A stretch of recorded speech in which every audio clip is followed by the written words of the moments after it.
figure out those keystone activities that if you choose to do that thing, it has an impact on everything else, and that impact is positive.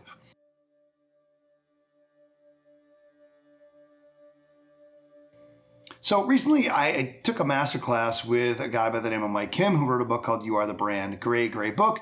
Highly recommend it. But in there, he said something that really struck me. And he said that, his mission was to change people's work life, because you change their work, you change their life. And I kind of got thinking about that, we end up working in our adult life, our working years, about a third of our life in that time is spent at work. And so obviously this is what Mike is referring to. If I change the way that you work, I make you happier at work, more productive, whatever, that's going to have a profound impact on your life. But as I thought about it, a third of your life, well, what about the other 2/3? And so we spend about another third of our lives sleeping, and we spend another third of our lives in what I'll call, for the sake of argument, personal time. And so in the midst of that, there was a thought that I had that was sort of this domino effect thought in my life. And I don't know if you've ever had a domino thought, not a dominoes thought.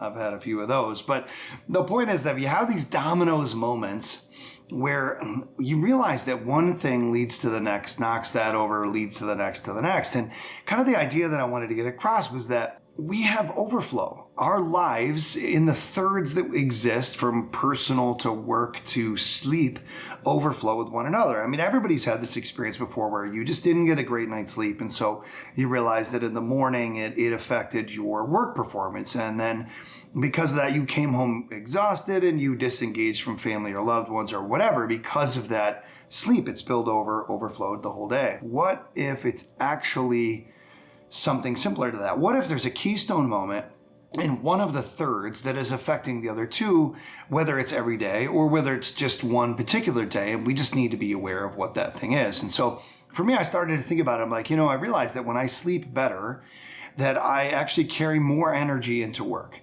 And when I carry more energy into work, I actually choose how I do my job a little bit differently. And usually that means it's returning energy back to me. So I come home, instead of being exhausted and irritated, I come home refreshed, energized, tired, because I felt like I won the day, right? And so then what happens is that good sleep, which led to a good working day, that good working day leads to a good time with my wife and daughter, my own personal pursuits, whatever they might be in the evening, because it's about energy. And I think really that's the key. So as I started unraveling the onion, so to speak, or thinking back in my own life, what do I need to do then to get a good night's sleep every night? For me, this was a keystone moment. So I thought, I'm like, well, I noticed that I sleep a lot better when I get some type of physical activity during the day. And in August of this year, I tried to do the Runner's World Run Streak Challenge. You just have to run 1 mile every day. And so I did that through August. And I look back through the sleep data on my watch, because I'm tracking that. And I noticed, wow, I actually got more sleep, deeper sleep, a greater heart rate dip, all this great stuff. So I knew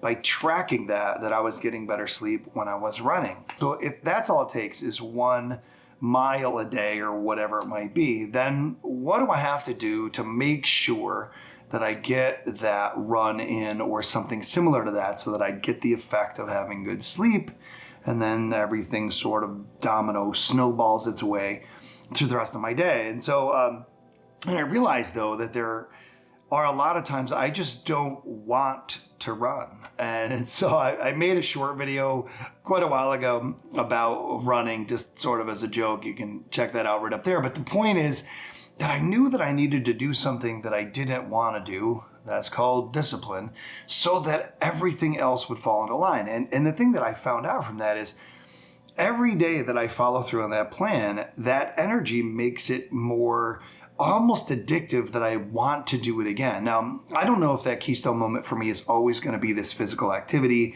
leads to sleep. Good sleep leads to good productivity at work. Good productivity at work means I feel like I won the day, and then I can let it go and come home and really be present with my family.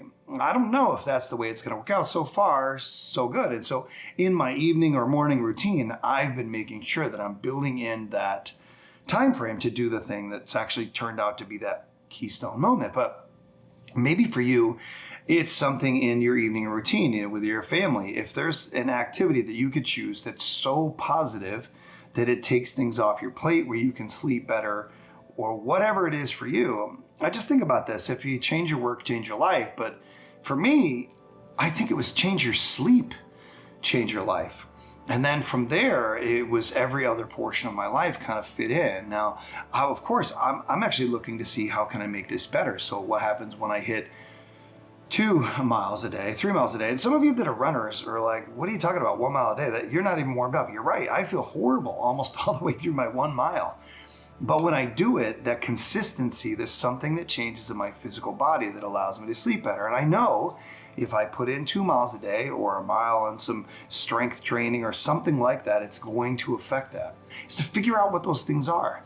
Figure out those keystone activities that if you choose to do that thing, it has an impact on everything else. And that impact is positive. Now, the other side of this might be just as powerful. Maybe there's one thing, maybe there's a person that you talk to at work, or there's a situation that you avoid. Maybe it's procrastination. When you procrastinate, it puts it off. And then when you put it off, you feel that stress of it, even when you go home.